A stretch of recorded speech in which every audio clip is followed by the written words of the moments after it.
Je vous invite à ouvrir vos Bibles dans Jean chapitre 20. Jean chapitre 20.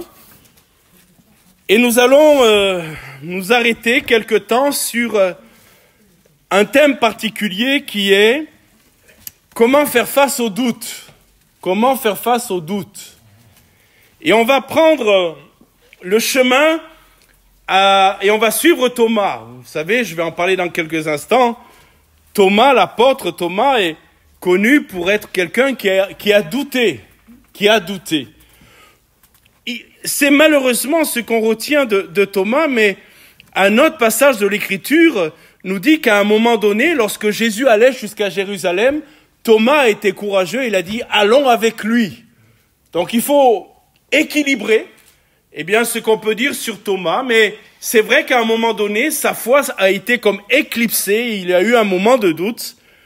Et on va prendre le chemin de Thomas pour voir que nous aussi, nous pouvons être confrontés au doute et comment le Seigneur est capable de nous ramener dans la foi, parce que c'est la volonté du Seigneur que nous soyons toujours dans la foi.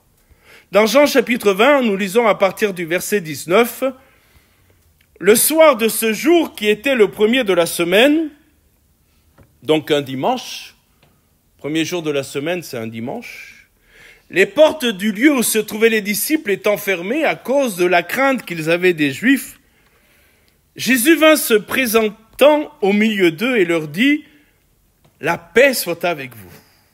Et quand il eut dit cela, il leur montra ses mains et son côté. Notez bien ce verset 20, vous verrez qu'il a de l'importance dans la suite. Les disciples furent dans la joie en voyant le Seigneur. Jésus leur dit de nouveau, « La paix soit avec vous. Comme le Père m'a envoyé, moi aussi je vous envoie. » Après ces paroles, il souffla sur eux et leur dit, « Recevez le Saint-Esprit. » Petite parenthèse, ce n'est pas encore le baptême du Saint-Esprit. C'est les arts, c'est une initiation, c'est les prémices de quelque chose qu'ils vont vivre, vous le savez, dans la chambre haute. Mais ceux qui étaient présents là ont vu Jésus souffler sur eux et ils ont reçu le Saint-Esprit. Verset 23, « Ceux à qui vous pardonnerez les péchés, ils leur seront pardonnés, et ceux à qui vous les retiendrez, ils leur seront retenus. » Verset 24, nous arrivons à notre fameux Thomas. Thomas appelé Didyme. Didyme, ça veut dire jumeau. Et on pense que Thomas avait un jumeau, puisque c'est ainsi qu'il est appelé. Mais on n'a jamais entendu parler de son jumeau. On a entendu parler de Thomas, mais pas de son jumeau. Thomas, donc appelé Didyme, l'un des 12, n'était pas avec eux lorsque Jésus vint. Les autres disciples lui dirent « Nous avons vu le Seigneur !» Je pense qu'ils l'ont dit avec beaucoup de joie. Je pense qu'ils ont eu beaucoup de joie de dire à Thomas « T'étais pas à la réunion, je vais en parler dans quelques instants, mais pendant que tu n'étais pas là, Jésus est venu. Nous avons vu le Seigneur. » Mais il leur dit, et c'est là le problème de Thomas et du doute qui le saisit, mais il leur dit, si je ne vois pas ses mains, si je ne vois pas dans ses mains la marque des clous, et si je ne mets mon doigt dans la marque des clous, et si je ne mets ma main dans son côté, je ne croirai point. 8 jours après, les disciples de Jésus étaient de nouveau dans la maison. Donc le dimanche d'après, au moment de la réunion, et Thomas se trouvait avec eux. Ah, béni soit Dieu, Thomas est à la réunion ce jour-là. Jésus vint, les portes étant fermées, se présenta au milieu d'eux et dit « La paix soit avec vous. » Puis il dit à Thomas « Avance ici ton doigt et regarde mes mains. Avance aussi ta main et mets dans mon côté et ne sois pas incrédule, notez bien, mais crois. » Thomas lui répondit « Mon Seigneur et mon Dieu. » Jésus lui dit « Parce que tu m'as vu, tu as cru. Heureux ceux qui n'ont pas vu et qui ont cru. Amen. » Mes frères et sœurs, nous faisons partie de ces heureux. Parce que nous avons cru sans voir les marques du supplice de Jésus sur la croix. Nous n'avons pas retenu, je pense, tous les noms des apôtres de notre Seigneur. Si je vous demandais de me faire la liste des 12 apôtres de Jésus, seriez-vous capable de les citer les 12? Alors, il y en a de fameux, Pierre, Jacques, Jean, Judas, fameux aussi, pour une triste affaire. Et puis, il y a Thomas, celui qui a douté. Nous allons suivre son chemin de foi et comment le Seigneur l'a ramené dans la foi. En tout cas, à chasser les doutes de son cœur. Vous savez, il y a une expression célèbre qui est tirée de l'Écriture et les gens la citent sans même le savoir, mais il y a une expression célèbre qui dit « Je suis comme saint Thomas ». Vous connaissez la fin? « Je ne crois que ce que je vois ». En fait, on le verra dans cette série de réflexions, Thomas ne disait pas « je veux voir seulement », mais je veux toucher aussi. Avez-vous remarqué? On va en parler dans quelques instants. Son refus de croire en la résurrection de Jésus sans preuve tangible fait écho à nos propres moments de doute. Est-il vraiment si différent de nous? Qui n'a jamais douté de la présence de Dieu dans les épreuves? Qui ce soir peut dire « Jamais je n'ai douté de la présence de Dieu dans mes épreuves ». Qui n'a jamais souhaité une preuve visible de son action? Si nous n'avons pas douté de sa présence, quelque part, sans même le formuler, nous avons aspiré à ce qui nous montre qu'il était là. Quelque chose de palpable, quelque chose de visible. Non, il nous ressemble bien trop, ce Thomas. Il correspond aussi à nos moments où nous sommes saisis par le doute. On va en parler ce soir. Il faut faire la différence entre le doute et l'incrédulité. Nous allons explorer 3 aspects essentiels de cette histoire sur plusieurs réunions, sur 3 réunions, je pense. Ce soir, nous allons parler de la réalité du doute dans notre marche avec Dieu. La réalité du doute. Nous verrons aussi la réponse de Jésus face à nos doutes. Notre Seigneur est tellement merveilleux. Ne faisant aucun reproche à Thomas, mais allant même jusqu'à accéder à sa demande. L'Écriture ne dit pas, d'ailleurs, l'avez-vous remarqué, que Thomas est touché. Mais lorsqu'il a vu les marques de Jésus, il s'est exprimé « Mon Seigneur et mon Dieu ». Et puis nous verrons qu'il y a un appel à une foi plus profonde et plus confiante, croire sans voir. Ça, c'est l'idéal. Ça, c'est là où nous devons aller, croire sans voir. Ce soir, on va s'arrêter donc à la réalité du doute dans notre marche avec Dieu. Vous le savez, Thomas était l'un des 12. Il avait suivi Jésus, vu les miracles, entendu ses enseignements, et avait, comme les autres, ainsi que Judas, réfléchissez-y, accompli lui-même des miracles. Car Thomas a accompli des miracles. Judas a accompli des miracles. Pourtant, lorsqu'on lui annonce la résurrection de son Seigneur, il répond avec scepticisme, le verset 25, « Si je ne vois pas dans ses mains la marque des clous, si je ne mets pas mon doigt dans la marque des clous, et si je ne mets pas ma main dans son côté, je ne croirai point. » Les autres disciples avaient vu Jésus vivant. Après sa résurrection, il lui avait parlé. Jésus, on va y revenir dans quelques instants, leur avait apporté sa paix. Et lorsque Thomas entend que Jésus est ressuscité, et je le dis vraiment, j'en suis convaincu, les disciples étaient dans une grande joie, une grande foi. Thomas dit non, moi, si je ne vois pas, je ne crois pas. Il faut que je voie pour croire. Et au lieu de partager la joie des disciples et de chercher à comprendre ce qui se passait, Thomas répond par des doutes. Premier point que je voudrais aborder ici, c'est que Thomas, tu as eu tort d'être absent à la réunion. Amen. Thomas, tu as eu tort d'être absent à la réunion. Parce que tu as manqué plein de choses. Je vais rapidement, la liste n'est pas exhaustive, c'est-à-dire qu'on peut ajouter des choses. Verset 19, il a manqué la présence du Seigneur. Verset 19, il a manqué la puissance du Seigneur parce que le Seigneur a soufflé sur eux.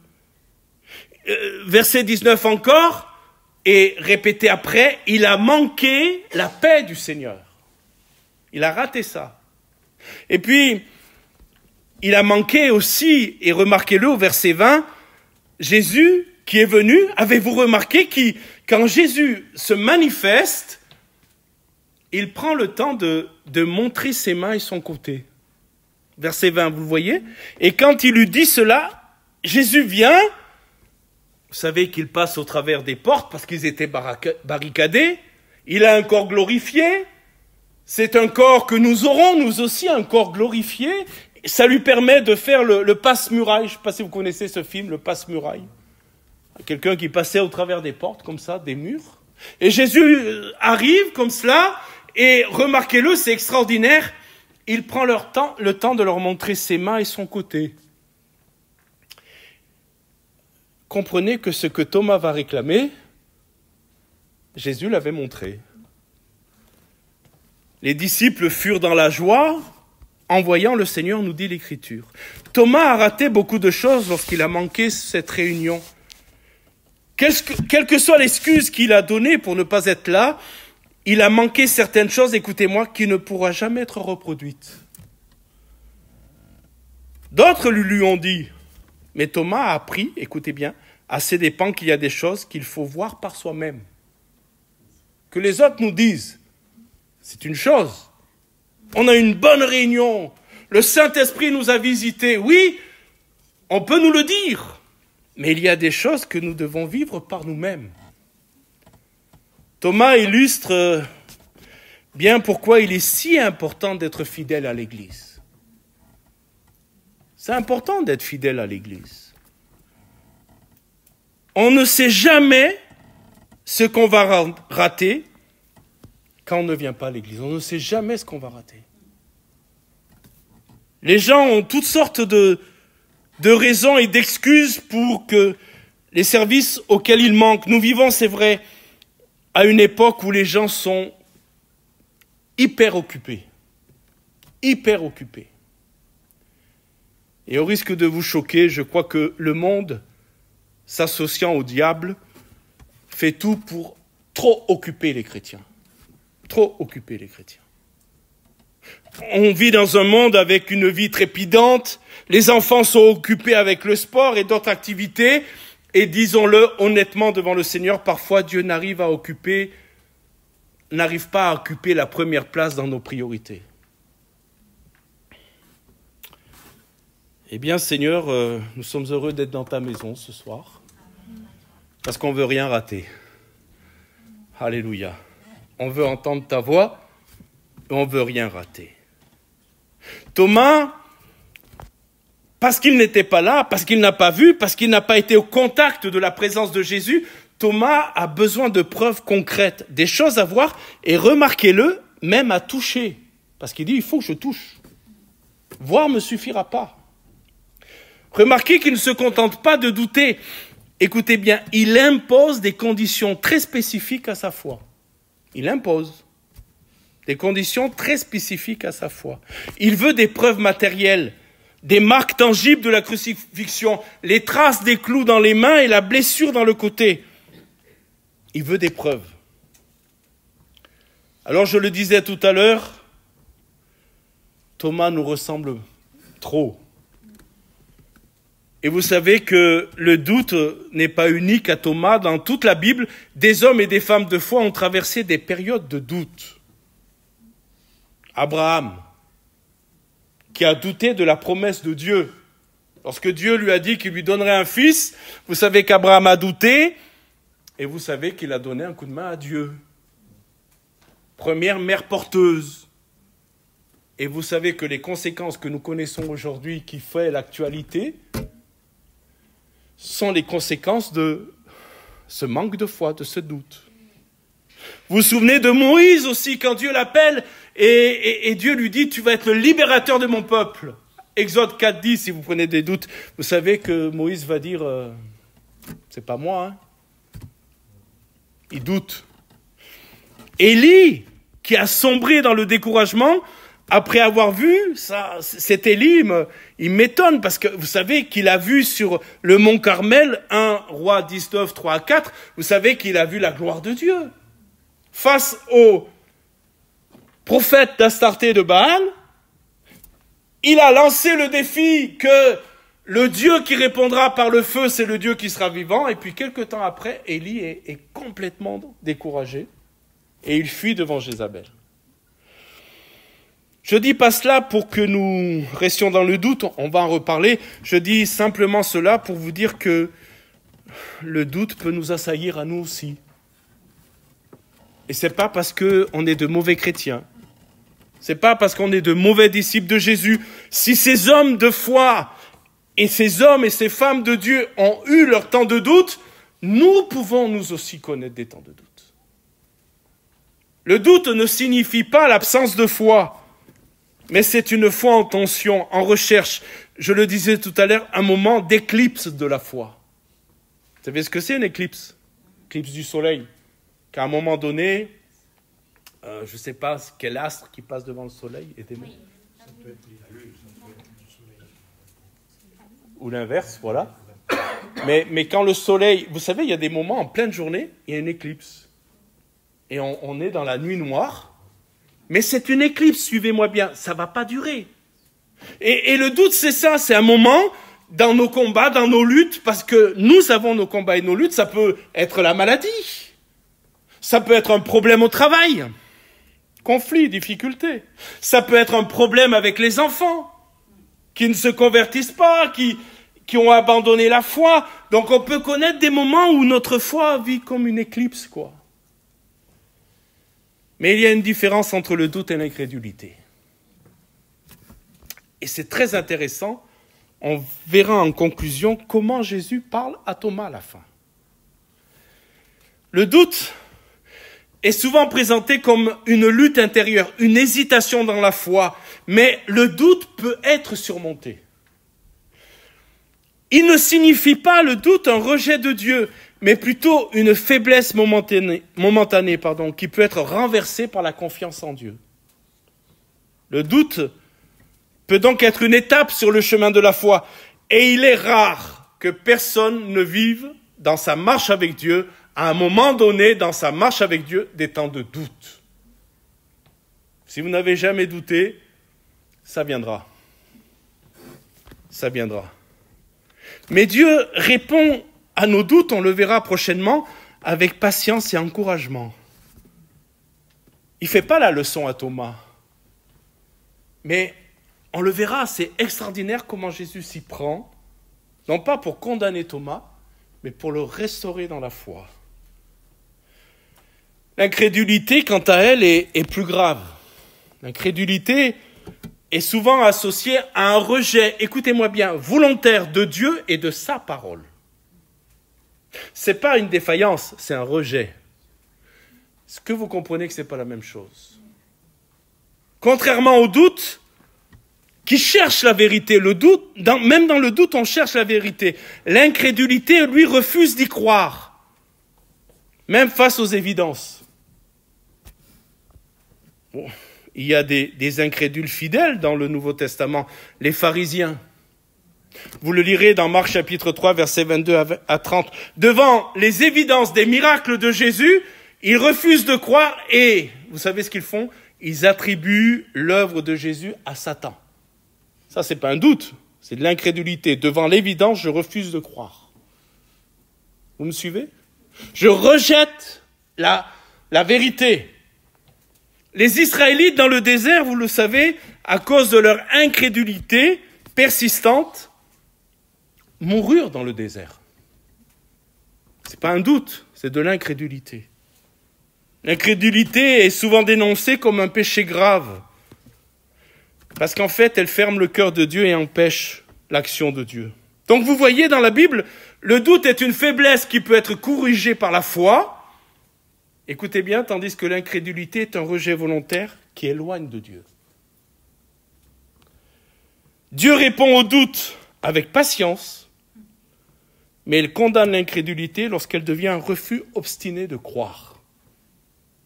Au doute, Jésus répond avec patience. À l'incrédulité, il condamne l'incrédulité lorsqu'elle refuse de croire. Elle s'obstine à ne pas croire. C'est pour ça, ma conclusion est avec le verset 27. Très intéressant comment Jésus va parler à Thomas. Très, très intéressant. Vous y êtes au verset 27, c'est ma conclusion. Jean 20, 27. Puis il dit à Thomas, « Avance ici ton doigt, tu as demandé à me toucher. Je suis là. Je suis là. Et regarde mes mains, avance aussi ta main et mets dans mon côté. Et écoutez bien, regardez ce que Jésus lui dit. Ne sois pas incrédule, mais crois. » Le mot que Jésus emploie, c'est pas doute. Là, c'est incrédule. Alors, je vais conclure avec ça. Là, quand Jésus parle à Thomas, il n'est plus question de doute, il est question d'incrédulité. Jésus ne dit pas « ne sois pas dans le doute ». Vous me suivez?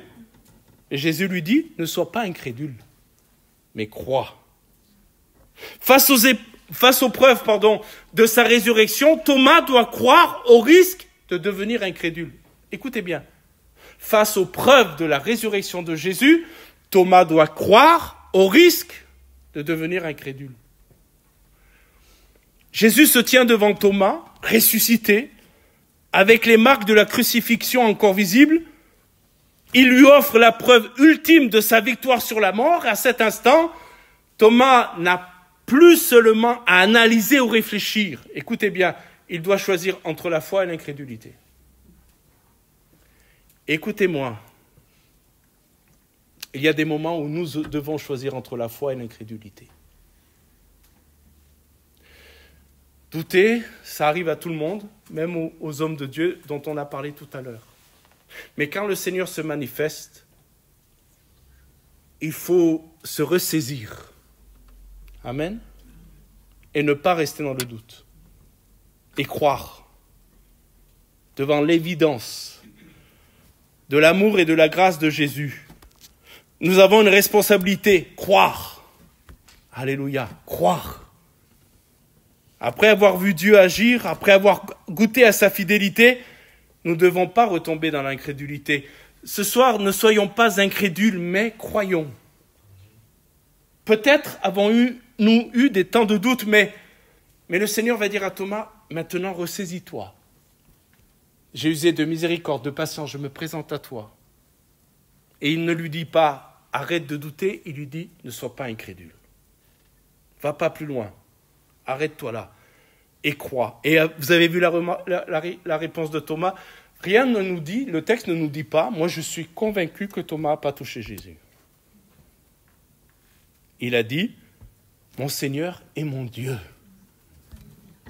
D'ailleurs, écoutez-moi bien, petite parenthèse, pour les témoins de Jéhovah qui croient que Jésus n'est pas Dieu, vous prenez ce verset. Vous savez que les témoins de Jéhovah croient que Jésus n'est pas Dieu. Et dans leur version, Dieu est avec, quand ils parlent de Dieu, de Jésus, c'est un petit D. Et là, on a un verset qui nous dit que Jésus est Dieu. Alors, ça dépend sur quel témoin de Jéhovah vous tombez. Moi, je suis tombé sur des témoins de Jéhovah qui m'ont dit « Ah, mais vous y étiez pas !» Ils m'ont dit « Mais je vous promets. » Ils m'ont dit « Voilà comment ça s'est passé. » Quand Jésus s'est montré, ils ont fait « Mon Seigneur » vers Jésus, puis se sont tournés vers le ciel et ils ont dit « Et mon Dieu ». Alors je leur ai dit « Mais vous n'y étiez pas non plus. » Et vous avez l'art et la manière de tordre le sens de l'Écriture. Je ferme la parenthèse. Écoutez bien, la foi n'est pas seulement un sentiment passager. Vous savez, écoutez-moi bien, il y a une grande séduction aujourd'hui où on veut fonder la foi des gens sur les émotions. Écoutez-moi bien, que vous ressentiez la présence du Seigneur ou pas, Jésus est là. Ah, il y a des gens qui disent, moi je me souviens d'un garçon qui voulait se faire baptiser, il a fait tout ce qu'il faut, on était prêt à le baptiser, puis un jour il a changé d'église, il est allé dans une autre. J'ai dit, pourquoi tu vas dans une... Ah, parce que maintenant, quand je viens, je sens plus les frissons, j'ai plus les poils de mes bras qui s'irrissent, comme ça, je suis allé dans une autre église et j'ai retrouvé ça. Je dis, c'est très dangereux de marcher comme ça. parce que vous cherchez les émotions. Vous savez, la foi n'est pas un sentiment passager, c'est un choix, la foi. Je décide de croire. Amen. Dieu nous donne la foi, mais je décide de croire. Et c'est une décision que nous devons renouveler face aux preuves de l'amour de Jésus. Alors je conclus, on va prier. Aujourd'hui, devant la grâce et la vérité de Jésus, faisons ce pas de foi et disons avec assurance, Seigneur, je crois. Je crois que tu peux agir dans mon corps. Amen.